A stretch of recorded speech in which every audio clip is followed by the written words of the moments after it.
banget. Karena ini udah direkomendasiin oleh beberapa reviewer kayak terkenal gitu. Siapa? Windah bersuara. Coba film horor gitu pakai soundtracknya Jaran Goyang. Pasti kita nggak akan takut, guys. Pasti viral. Tuh. Hanyut oleh lautan darah. Percaya nggak? Terus orang dimasukin ke mesin ngerut. Serem banget sumpah. Mesin apa? Pengerut apa? Pengerut, lu tau gak sih kayak Mesin keju. punya kekuatan yang punya kekuatan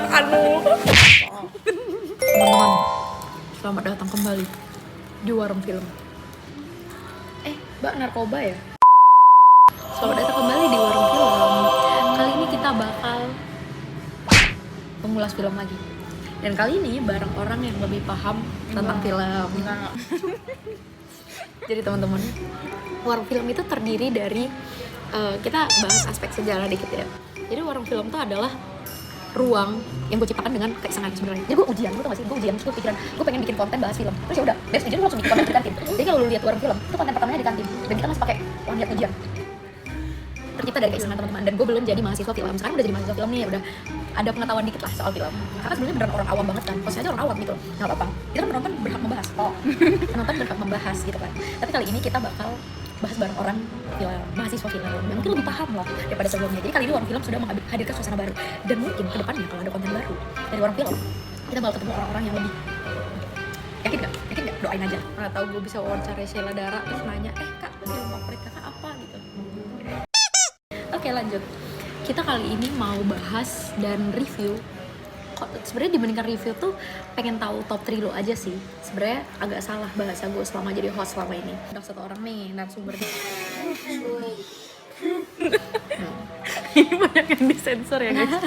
Nah kali ini narasumbernya itu namanya siapa? Kenalin dulu dong diri kamu. Halo guys. Halo semua, kenalin gue Tasya. Kalian bisa panggil gue Tasya aja juga nggak apa-apa sebenarnya. Dugong. Yeah boy. Oke, Tasya itu narasumber kita hari ini. Dan Tasya adalah seorang mahasiswa Isi D4. ya jurusan, gue nggak nanya. Strata lu bego. Tit. Lu prodi apa gitu? Gue prodi PFT, produksi film dan televisi guys. Terkonfirmasi ya anak film rupanya. Masya Karena Allah, dari Masya SMK Film. Paham. Kali ini narasumbernya setan. Nah, genre yang bakal jadi patokan top 3 film dia adalah horror supranatural, teman-teman. Supra atau super sih? Supra motor. Terkontaminasi supra. Supra. Horror supernatural, teman-teman. Jadi itu genre patokan buat dia ngasih top 3 film hari ini gitu. Gue yang maksa genrenya sih. Emang. Dah, oke, boleh langsung masuk ke top 3-nya aja. Lu stop ketawa deh.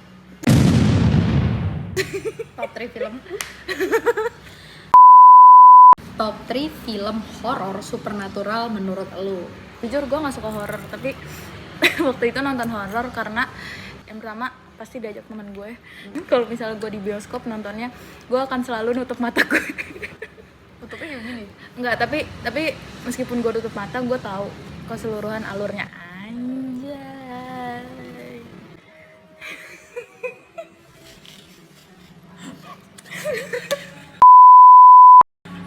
Ngok katanya. Ini potong-potong. Gue nanya top 3, kenapa lu ceritain tentang diri lu? Penonton gak mau tahu ya. Langsung aja top 3. Jadi posisi ketiga adalah Tarot. Nah, Tarot ini film yang menceritakan tentang apa? Tunggu, tahan. Menurut lu apa filmnya?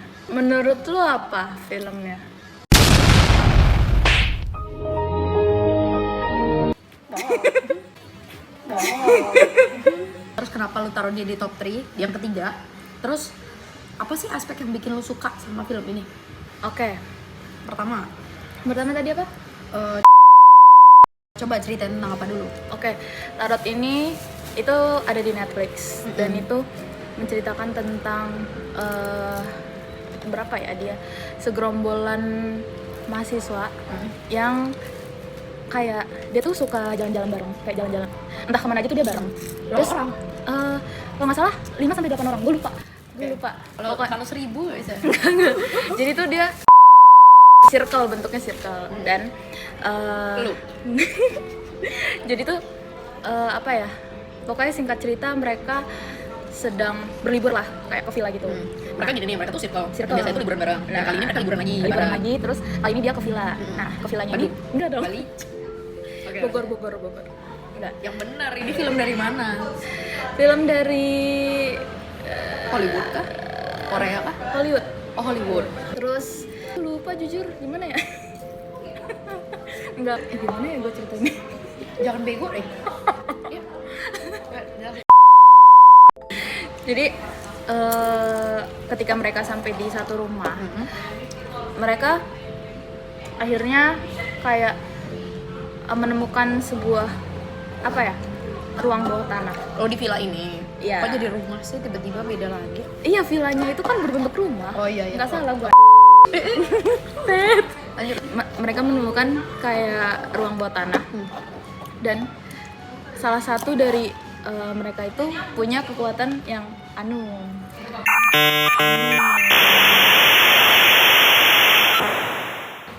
enggak, maksudnya kayak Indigo.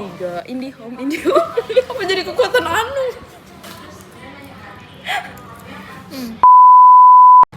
Mereka nggak sengaja menemukan sebuah buku. Itu ya sebuah entah gue lupa itu tuh buku atau kotak yang berisikan kartu tarot. Tuh tahu kan kartu tarot? Tahu lah. Nah, kayak habis itu temennya ada satu yang iseng kayak gimana kalau kita coba main tarot? Nah, terus Dan main tarot gimana? Mau ramal di masa depan lu. Diem dulu. Jadi yang temennya ini, yang si IndiHome itu, dia udah punya feeling buruk. Kayak dia bilang, Jangan main. iya, dia udah bilang kayak jangan, aku punya firasat buruk tentang tarot ini. Karena film jujur bego semua ya. jujur tarot ini tuh bukan tarot yang biasa. Tarotnya tuh kayak punya keterikatan sama iblis. Jadi tarot yang bisa dibilang tuh Ya iyalah. Enggak, Kalo- maksud gua kalau gitu, kalau dia biasa aja nggak jadi dong filmnya. akhirnya si anak IndiHome ini karena temennya maksa terus, akhirnya mau. diiyain. Ini adalah awal mula dari kematian. Betul. Kalau kalian mati gitu. Intinya Udah. hukum alam tuh gitu. Udah lah, pokoknya mereka akhirnya main di ruang tengah itu, di ruang tengah rumah itu. Ya udah, selama permainan Get some help. ya ada hal-hal yang tidak terduga. Nggak, pokoknya di awal cerita itu dia beneran meramal, si IndiHome ini beneran meramal semua teman-temannya. Oh benar. Jadi si Diom ini yang disuruh meramal. Ya, tapi kan yang namanya orang nggak percaya. Jadi kayak di awal diliatin kalau teman-temannya itu yang biasa aja. Dan akhirnya setelah beberapa menit kemudian, kayak setelah ramalan itu, satu persatu dari mereka mengalami sesuatu yang sudah diramal tersebut. Terus kalian harus nonton. Oke, lanjut. Kenapa ini bagus? Pertama, fresh.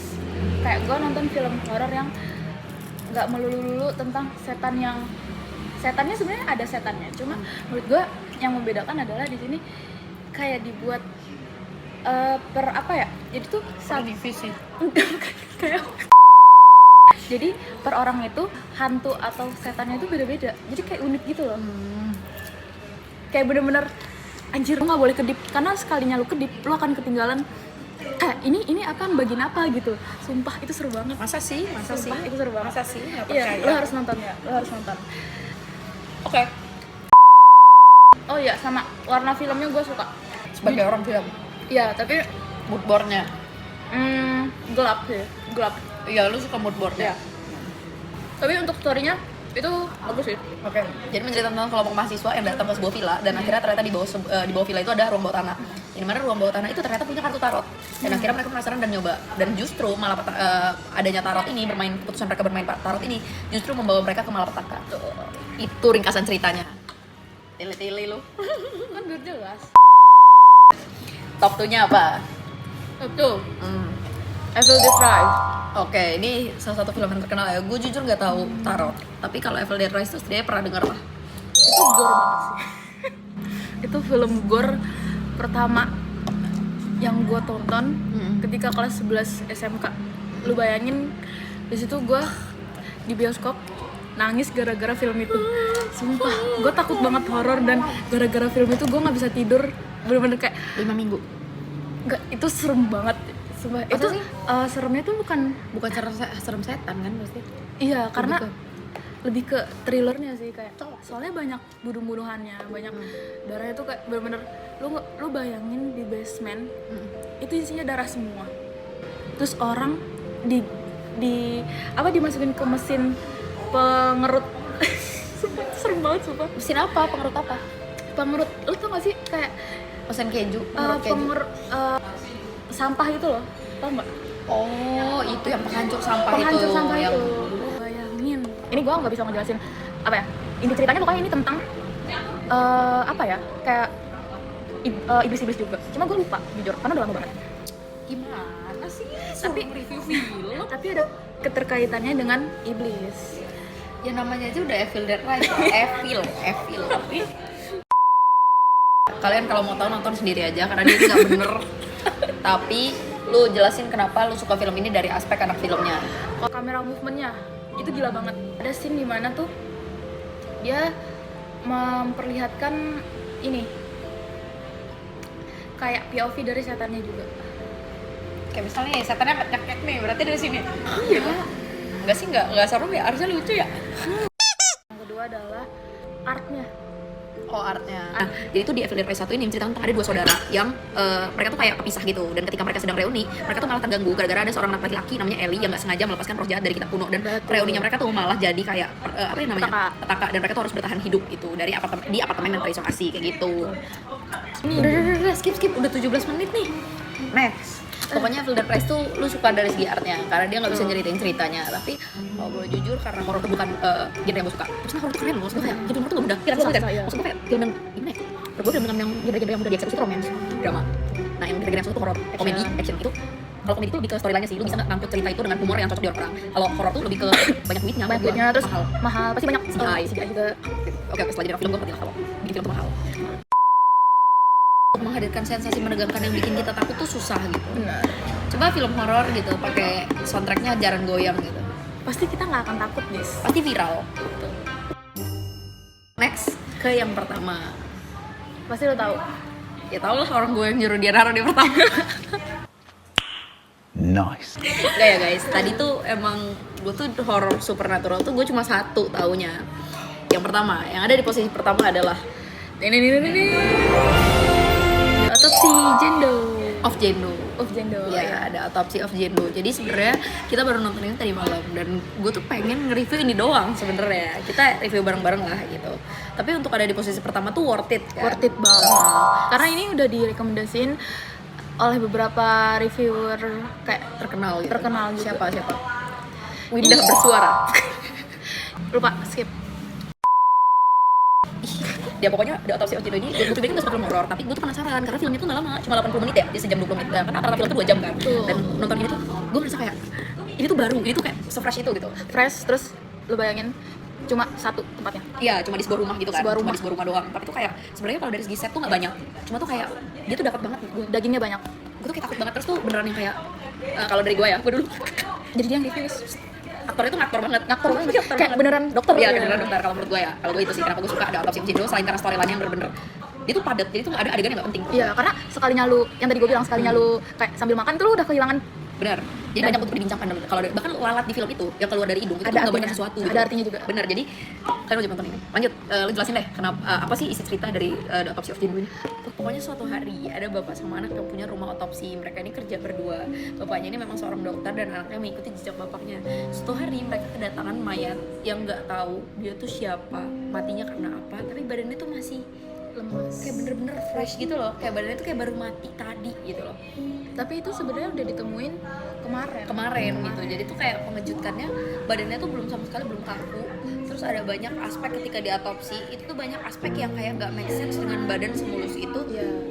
Nih ada satu nih, dia tuh pergelangan tangannya tuh remuk, pergelangan kakinya tuh remuk, tapi badannya tuh mulus gitu. Sedangkan nggak mungkin orang bisa orang bisa luka, maksudnya bisa remuk tanpa adanya luka luar gitu. Kulitnya tuh kayak literally bersih kayak boneka gitu. Dan ternyata datangnya mayat tidak terduga ini, Jendo itu tuh nama buatan yang dibuat oleh inspektornya, yang dibuat oleh penemu mayatnya. Nah itu tuh nama sementara yang kita tuh sampai sekarang nggak tahu identitas si orang yang mati ini.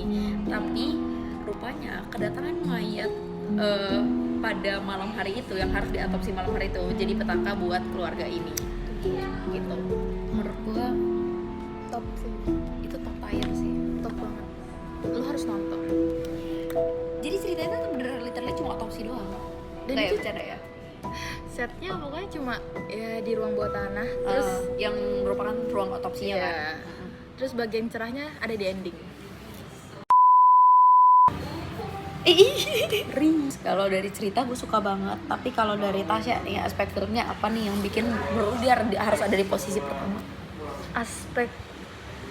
Aspeknya adalah Okay. ini kalau misalnya dibuat untuk tugas budgetnya dikit, ini Bisa gitu, maksudnya kayak setnya tuh minim gitu kan, minim banget, kayak artnya minim gitu. literally anjay, literally cuma di bawah tanah dan kayak cuma satu tempat. Terus apa ya, aktornya pun Tapi yang masterpiece loh. main aktornya cuma 2. Lu bayangin Iya, main main aktornya aktornya cuma cuma 2. Dan Kayak- mereka tuh bisa membungkus cerita itu kayak bener-bener. Bagus banget. Itu yang main tuh storyline-nya sih menurut gua. Yang main banget tuh storyline-nya. Gue lebih suka cerita film yang kayak gini, kayak bener-bener isinya tuh daging dan gak terlalu banyak tempat set yang ribet-ribet, tapi tuh bener-bener bikin orang Ngena gitu. Menurut gua filmnya bisa gua kenang sih. Nonton guys. Jadi itu dia top 3 film supernatural menurut si Tasya, si mahasiswa film. Oke, kita mulai dari yang ketiga lagi ya. Yang ketiga itu ada Tarot. tarot. Yang kedua itu ada Evil Dead Rise. Dan yang pertama itu ada The Autopsy of Jane. Kalau kalian suka, jangan lupa komen. Dan kalau kalian udah nonton filmnya, kasih pendapat kalian juga. Kira-kira pendapat dia ini pantas gak sih? Enggak ya, pendapat tiap orang kan beda-beda. Maksudnya kan subjektif. Tapi kalau kalian suka dengan video sejenis ini, enggak. Like, comment, And share. share. Mana tahu besok bisa lihat muka Tasya lagi kan, walaupun kayaknya kalian nggak mau kan. Bye guys, thank you ya Tasya. Ini harus dimasukin.